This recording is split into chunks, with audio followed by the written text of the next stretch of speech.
साथियों, ये बड़े हर्ष की बात है कि संत शिरोमणि रविदास का 650वां जन्मोत्सव बड़े धूमधाम से मनाया गया था और इस वर्ष उनका गुरु पूर्णिमा,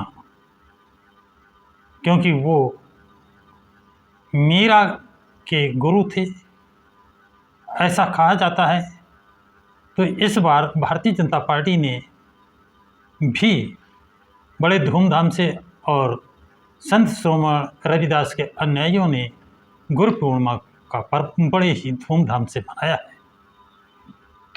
संत शिरोमणि रविदास का जन्म 1377, कोई 1378, अलग अलग तिथियाँ मान रहे हैं। इनकी माता का नाम कर्मा देवी और कलसा भी कहते हैं। इनके पिता का नाम सोलेखदास रघु भी कहते हैं और जन्म स्थान है सीर गोवर्धन बनारसी। सीर गोवर्धन बनारसी। अब सवाल पैदा होता है कि संत शिरोमणि रविदास का कोई गुरु था, तो उत्तर मिलेगा कोई नहीं। संत शिरोमणि रविदास का कोई गुरु नहीं था और इनकी एक कहावत बहुत ही फेमस है कि मन चंगा तो कठौती में गंगा। मन चंगा तो कठौती में गंगा, ये ही इनकी एक ऐसी कहावत है जो इनके सिद्धांत को स्पष्ट करती है। इन्होंने मन को कंट्रोल करने की बात की है। यही बात बुद्ध ने ज्ञानत्व प्राप्त करने, सिद्धार्थ गौतम ने ज्ञान प्राप्त करने के बाद कहा कि मन को कंट्रोल करना, मन पर नियंत्रण करना। मेडिटेशन में जो जाते हैं, मन पर नियंत्रण करने की बात कही है।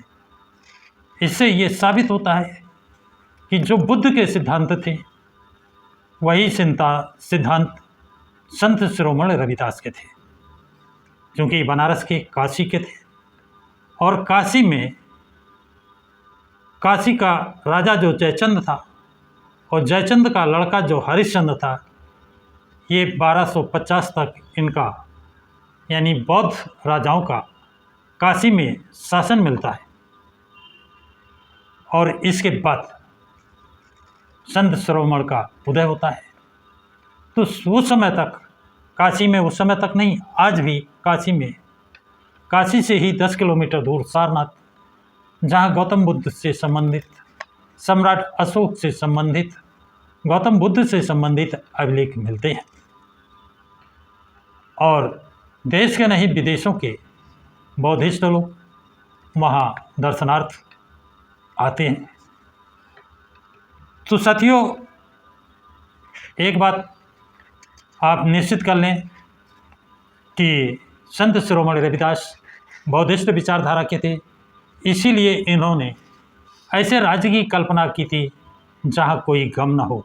बेगमपुरा की बात की थी, जहाँ कोई गम न हो, सभी को सुख सुविधाएं हो, शिक्षा का, समानता का, स्वतंत्रता का, सभी को समान अधिकार हो।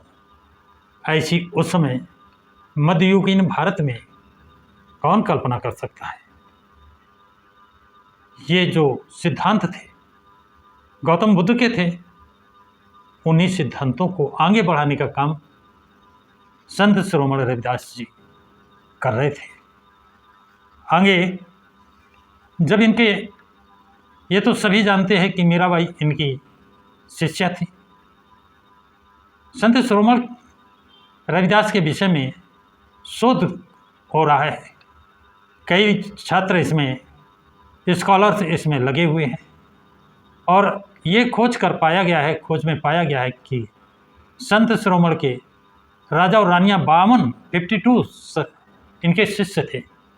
कुछ के नाम लाइट में आ चुके हैं और की अभी खोज जारी है। अब साथियों, ये इतने अच्छे उपदेश देते थे कि जब ये तुलगाबाद में रुके थे, उपदेश दे रहे थे, भीड़ एकत्र होती थी और इनके यश का गुणगान चारों तरफ हो रहा था। तो दिल्ली का सुल्तान सिकंदर लोधी भी इनसे प्रभावित हुआ है इनके प्रवचनों को सुना और इसने जिस ज़मीन पर तुलगाबाद में संत शिरोमणि प्रवचन करते थे, भीड़ एकत्र होती थी, वो ज़मीन, सारी ज़मीन इनको दान में देती थी। उस समय तो उस ज़मीन का उतना महत्व नहीं था जितना आज है। ये बेशकीमती ज़मीन हुई और इस ज़मीन पर कीमती होने के कारण भूमाफियों की निगाह गई और इसको कुछ लोगों का कहना है कि 5 एकड़ ज़मीन थी, कुछ का कहना है कि 12,350 वर्ग ज़मीन थी। इस ज़मीन को दिल्ली में सरकार थी आम जनता पार्टी और मुख्यमंत्री थे अरविंद केजरीवाल, और केंद्र में सरकार थी भारतीय जनता पार्टी की और प्रधानमंत्री थे नरेंद्र मोदी। बात है 2019 की। और कोर्ट के माध्यम से, डीडीए के माध्यम से इस ऐतिहासिक मंदिर जिसकी ज़मीन सिकंदर लोधी ने दी थी, उसका ध्वस्तीकरण करा दिया गया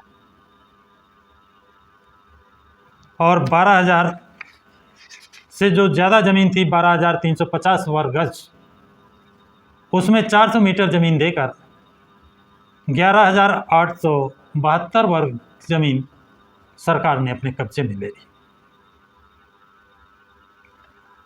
अब चुनाव आया है उत्तर प्रदेश का, पंजाब का, राजस्थान का, हरियाणा का, और यहाँ पर रबदसिया बहुत है। अब सरकार चौकन्ना है कि ये वोट अगर कट गया, ये वोट नहीं मिला तो इनकी सरकार नहीं बनेगी।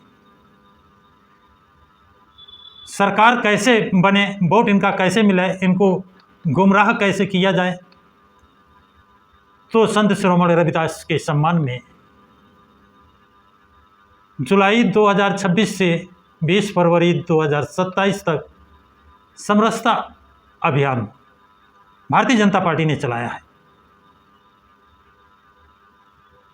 इतना ही नहीं, समरसता अभियान चला करके ये रबदसिया समाज को गुमराह करके वोट हासिल करना चाहते हैं। क्या इसमें ये कामयाब हो पाएंगे? इतना ही नहीं, सरकार की नीयत बेशकीमती ज़मीन पर जो थी उस पर ये कब्जा करने में तो कामयाब हैं, हो गए हैं, लेकिन क्या ये दोबारा सरकार बना पाएंगे? इनकी चिंताएं ये बढ़ गई हैं, इनकी अपनी कुर्सी हिलती नज़र आ रही है। इसलिए संत रविदास के नाम पर इन्होंने कई योजनाएं, ट्रेन, एयरपोर्ट के नाम भी बदल दिए हैं और संत शिरोमणि रविदास के धर्मगुरु को पद्मश्री सम्मान से सम्मानित करने का काम भी किया है। यदि केंद्र सरकार की मंशा नहीं थी कि सरकार संत शिरोमणि रविदास की मंदिर की ज़मीन ले, दिल्ली सरकार की मंशा नहीं थी कि ये ज़मीन ले, तो केंद्र सरकार को पूरा अधिकार था कि कोर्ट के निर्णय को पलट दे। उदाहरण के लिए 2018 में सुप्रीम कोर्ट ने एसटी एक्ट को बाधित किया था, समाप्त किया था, इनवैलिड किया था, और केंद्र सरकार ने, मोदी प्रधानमंत्री ने सुप्रीम कोर्ट के निर्णय को पलट दिया, एक विधेयक ला करके, और एसटी एक्ट को दोबारा उससे सशक्त बना करके लागू कर दिया। इसी तरह केंद्र सरकार की, भारतीय जनता पार्टी की, ओजस्वी प्रधानमंत्री नरेंद्र मोदी की यदि मंशा ये थी कि संत शिरोमणि रविदास, गुरु रविदास की जो ज़मीन सिकंदर लोधी, सुल्तान सिकंदर लोधी ने दी थी, उस ज़मीन पर जो गुरु रविदास का मंदिर बना है, गुरु रविदास की जो समाधि स्थल बनी है, वहाँ पर जो लोगों के आने जाने रुकने के स्थान बने हैं, 20 कमरे बने हैं, उनका ध्वस्तीकरण नहीं कराते, और ये ध्वस्तीकरण हो भी गया था तो जिस तरह SC एक्ट को बहाल किया है, उसी तरह इस ज़मीन को, इस मंदिर को बहाल कर देते। तो निश्चित रूप से भारतीय जनता पार्टी की और प्रधानमंत्री नरेंद्र मोदी की रद्दसिया समाज और गुरु रविदास को मानने वाले उनके अन्यायी वाई वाई करते और इनको झोली झोली भर के वोट देते। तो साथियों,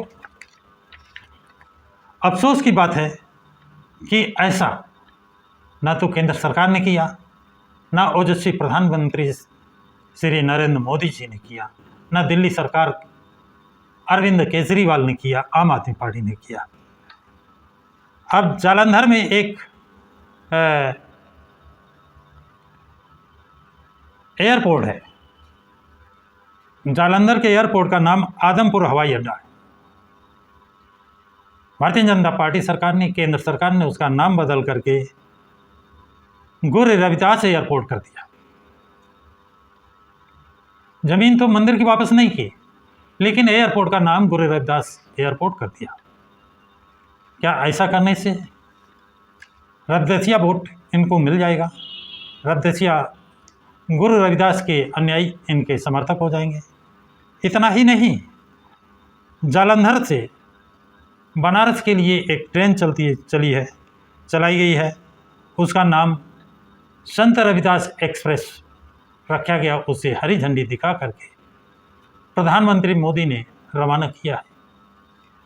क्या ये इनका काम रद्दसिया समाज को अपने पक्ष में वोट देने के लिए कर पाएगा, जैसा भारतीय जनता पार्टी का मानना है? इतना ही नहीं, उत्तर प्रदेश के मुख्यमंत्री श्री योगी जी ने एक भदोही जिला है जिसको सबसे पहले बसपा सुप्रीमो मायावती ने संत रविदास नगर नाम रखा था, लेकिन जब 2012 में समाजवादी पार्टी की सरकार बनी, अखिलेश यादव मुख्यमंत्री बने, अखिलेश यादव का पीडीए में जो दलित के समर्थक कहते हैं, लेकिन हैं दलित विरोधी, दलित महापुरुष विरोधी, संत शिरोमणि रविदास विरोधी, इन्होंने संत शिरोमणि रविदास के नाम से संत रविदास नगर का नाम बदल करके भदोही कर दिया था। लेकिन वर्तमान प्रधानमंत्री, मौजूदा मुख्यमंत्री माननीय योगी जी ने भदोही का जिले का नाम पुनः बदल करके संत रविदास नगर किया है, जिसके लिए बसपा सुप्रीमो मायावती ने धन्यवाद भी दिया और उन्होंने आशा की है कि अन्य जिलों के जो नाम अखिलेश यादव ने बदले हैं, क्या योगी जी उनके नाम भी पुनः करने का काम करेंगे। अब रविदासिया धर्म के गुरु हैं, उनका नाम है निरंजन दास। फरवरी महीने में हमारे प्रधानमंत्री जी उनके पास जाते हैं, उनके आश्रम में 3 घंटे रुकते हैं और जून 2026 में धर्मगुरु निरंजन दास को पद्म श्री सम्मान से सम्मानित किया जाता है। तो इस समय केंद्र सरकार, भारतीय जनता पार्टी सरकार, प्रधानमंत्री नरेंद्र मोदी जी रद्दसिया समाज को, रद्दसिया धर्म को, रद्दसिया संत शिरोमणि रविदास गुरु जी को सम्मान तो दे रहे हैं। इसके पीछे उनका उद्देश्य क्या है? लेकिन उन्होंने कभी जिस तरह SC एक्ट को बहाल किया, लेकिन उन्होंने अब तक वो ज़मीन जो संत शिरोमणि रविदास को मंदिर बनाने के लिए, आवास बनाने के लिए, उपदेश देने के लिए सिकंदर लोधी ने, तत्कालीन सुल्तान सिकंदर लोधी ने दी थी, उस ज़मीन को जो हड़पा गया है, उस ज़मीन को वापस नहीं किया गया है। ऐसी स्थिति में क्या केंद्र सरकार अपनी मंशा में पूरी होगी? जो वो जैसे राजस्थान जयपुर में संत शिरोमणि रविदास की कलश यात्रा, संत रविदास एक्सप्रेस ट्रेन निकाली, संत रविदास एयरपोर्ट बना दिया। धर्मगुरु रविदासिया धर्मगुरु निरंजन दास को पद्मश्री सम्मान से सम्मानित किया।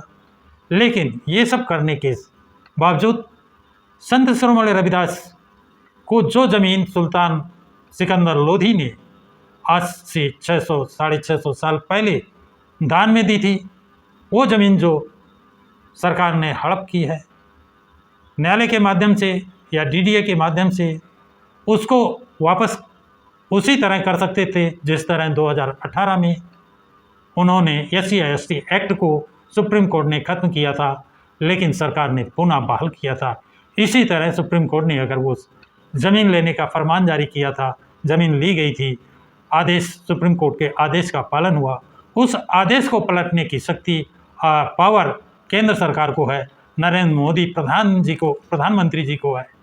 वो उस शक्ति का, उस पावर का प्रयोग क्यों नहीं किया है? ऐसी स्थिति में क्या रविदासिया समाज, रविदासिया संत शिरोमणि रविदास के मानने वाले, उनके अनुयायी भारतीय जनता पार्टी के मंसूबों पर खरे उतरेंगे? आप लोग अपनी अपनी राय कमेंट बॉक्स में ज़रूर लिखें। सभी साथियों को जय भीम, जय भारत, जय संविधान।